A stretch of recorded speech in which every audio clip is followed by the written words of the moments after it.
Welcome back to the channel, everybody. Thank you so much for joining me and allowing me to continue to be your daily advocate. If you're new here or you're not subscribed for any reason, please do me a huge favor and hit the subscribe button. Thank you to all of you who have been watching and following me for so long. It truly means a lot, and I'm glad that I can be this person. I did tweet this out the other day. The end seems to be near, right? Well, why? It seems to me like the SEC or the case, right, is coming to an end very near. Number one, we see right here from Philan Law, breaking below are the two legal memos that have now been unsealed. So there we go, guys. Now we see right here the conclusion of these now public 2012 memos is clear. XRP do not constitute securities. Wow. Look at that, guys. Again, the case is basically done and over with, right? And it came out today. The fact that Ripple had the foresight to seek legal advice from a prominent firm in 2012 in the absence of clear case law, and 5 years before the SEC even started talking about digital assets, should be applauded. So basically, we see XRP do not or does not constitute securities. If we go to the next tweet from Baba Cooks, remember this day, February 18, 2022, exact day Howard Moon warned you done. Exact day Pool warned you done. Exact weekend of Baba timeline. The case now proves to all XRP is not a security. It's a shame so many are blind. Lives will be changed forever in the blink of an eye. Guys, basically came out today that they basically stated, right, XRP is not a security. And where is it exactly on this specific date? This is how we can't make these things up. This is how the case is already pre-planned ahead of time, guys.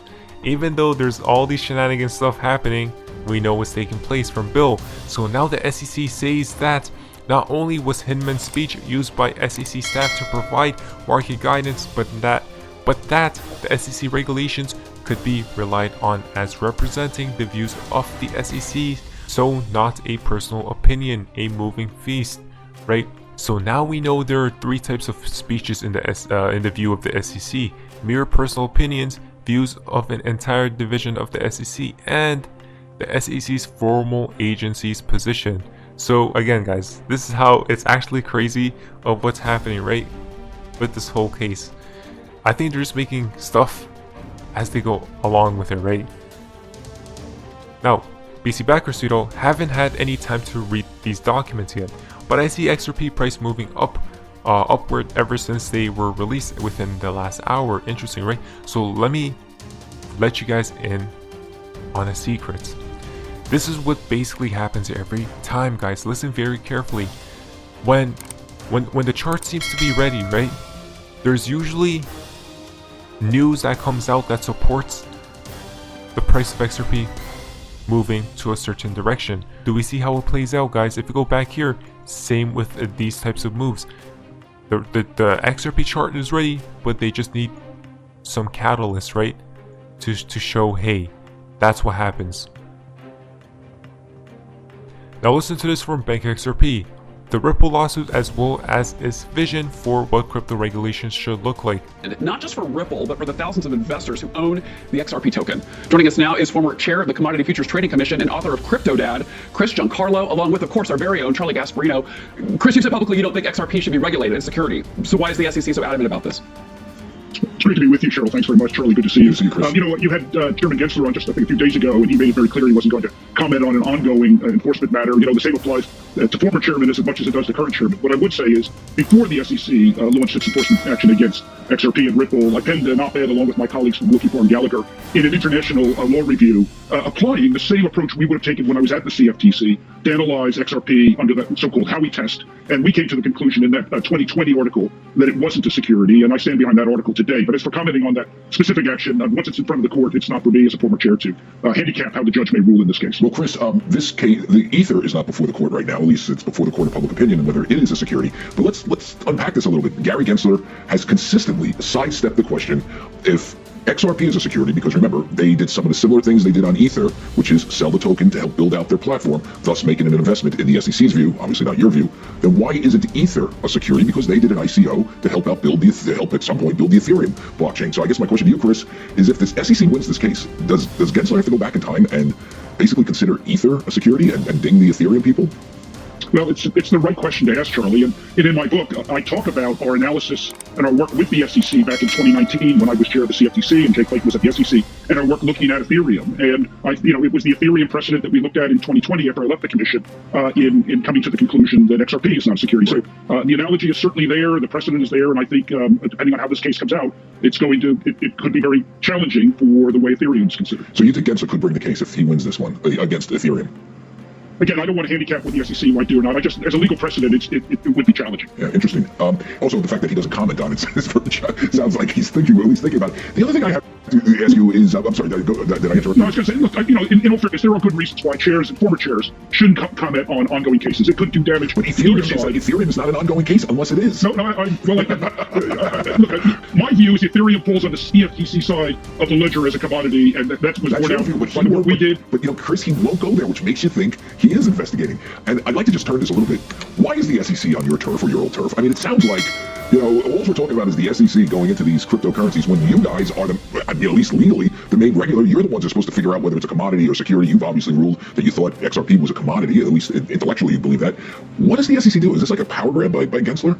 Well, Charlie, you've been around Washington long enough. You know that Washington is just a series of turfs and turf battles. That was one of the things that Jay Clayton and I really tried to put him into when we were there.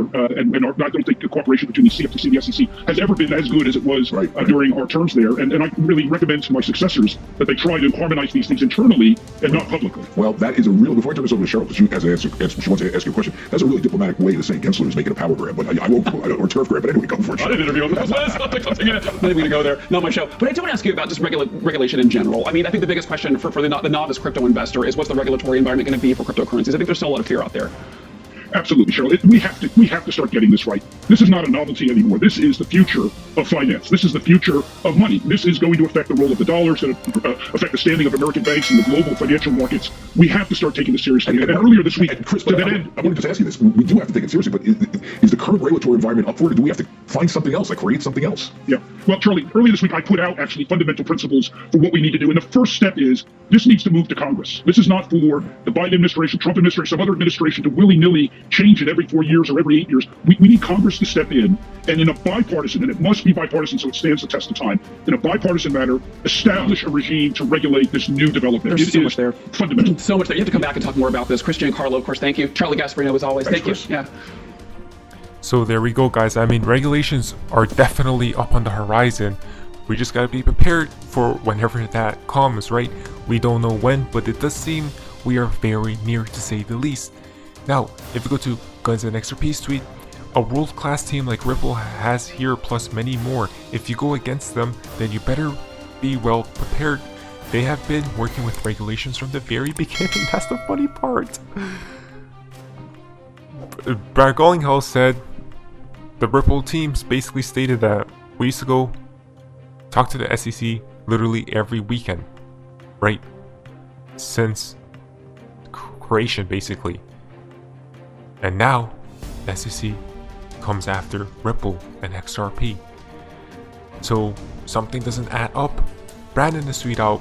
So basically, what's going to take is the executive order going to be good or bad, right? If you go down here, depends on what you hold. Environmentally friendly cryptos ISO 222 about to take their rightful spots. Again, look at this. My Build Back Better agenda includes the largest investment to combat climate change in US history. Again, guys, look at that. It's all about lower energy costs for America and all of these things, right? The climate, the greener agenda, basically, the greener narrative, guys, the greener economy. We know what's taking place. It really is game over because XRP is truly the one. So enjoy your day, everybody. I'm always here for you. Leave any comments or questions below and be sure to subscribe. But thanks, everybody. I really appreciate you. Enjoy your day, and I always have your back. So thanks so much, everybody.